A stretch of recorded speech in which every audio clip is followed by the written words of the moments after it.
কিরকম বাজেটের মধ্যে আর কি তারা শুরু করতে পারে? চায় 1000 টাকা থেকেও শুরু করতে পারে। আচ্ছা আচ্ছা, বারান্দাতে 1000 টাকা থেকে শুরু করতে পারে। সো চাইলে ওখানে 20000 টাকারও কাজ করা যায়।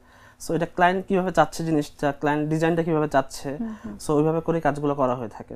প্লাস হচ্ছে দেখা যাচ্ছে ক্লায়েন্ট যদি চায় যে তার প্লেসটা দেখতে কেমন হবে, তার একটা হচ্ছে ডিজাইন বলেন, ডেমো থাকে, তারপর গ্রাফিক্সের যে কাজগুলো থাকে, আর্কিটেকচারের যে কিছু কাজ থাকে, সো ওইভাবে করে ক্লায়েন্টকে একটা ডেমো দেওয়া হয়। সো দেখা যাচ্ছে ওগুলোর কিছু ক্লায়েন্টকে দেওয়ার পরে ক্লায়েন্ট একটু দেখাচ্ছে কিছু চেঞ্জ চায়। সো ক্লায়েন্ট আগে থেকে বুঝতে পারতেছে যে তার বারান্দা বা তার ছাদে কাজটা কিভাবে হবে।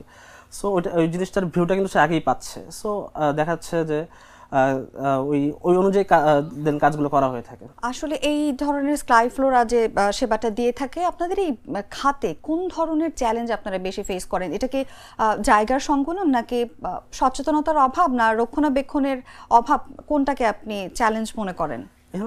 কিছু ব্যাপার আছে, যেমন দেখা যাচ্ছে ক্লায়েন্টের বাসায় বারান্দা থাক বা ছাদ থাক, প্লেস কিন্তু আছে, সে অনেকে হচ্ছে সে তার প্লেসটা মানে ইউটিলাইজ করতেছে না। এটা হতে পারে টাইমের অভাবে, হতে পারে রক্ষণাবেক্ষণের অভাবে। সো সেক্ষেত্রে দেখা যাচ্ছে আমরা কিন্তু মেইনটেন্যান্স সার্ভিসটা দিয়ে যাচ্ছি।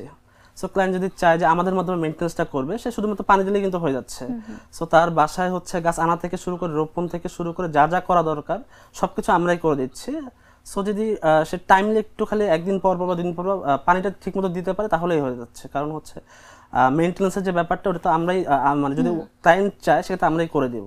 আমি আপনার কাছে আসলে জানতে চাইবো যে লো মেইনটেন্যান্সের এরকম কি কোনো প্ল্যান্ট আছে বা রাখা যায় যেটা কিনা আমি খুব কম রক্ষণাবেক্ষণেও সেটাকে বাঁচিয়ে রাখতে পারবো দীর্ঘ সময়? জি অবশ্যই লো মেইনটেন্যান্সের গাছও আছে। সাপোজ আপনি যদি উইকলি একবার করে পানি দেন, তাতেও গাছগুলো হচ্ছে মারা যাবে না। সো এই টাইপের গাছও আছে। সো এগুলোকে হচ্ছে ভার্টিক্যাল টাইপের যে গাছগুলো আছে সেগুলো হচ্ছে টেক কেয়ার খুবই কম করতে হয়। আর নর্মালি পানি না দিলেও হয়, আপনি 3-4 দিন পর বা 5 দিন পর পানি দিলেও এই গাছগুলো মারা যাবে না। আচ্ছা, এগুলো কি কি ধরনের গাছ? যদি এটা হচ্ছে মানি প্লান্ট আছে, স্পাইডার, ডেসিনা, বুট লিলি, তারপর হচ্ছে ফান। ভাইয়া, পরিবেশ সংরক্ষণ এবং ব্যবসা এই দুটোর ভারসাম্য কিভাবে বজায় রাখছেন?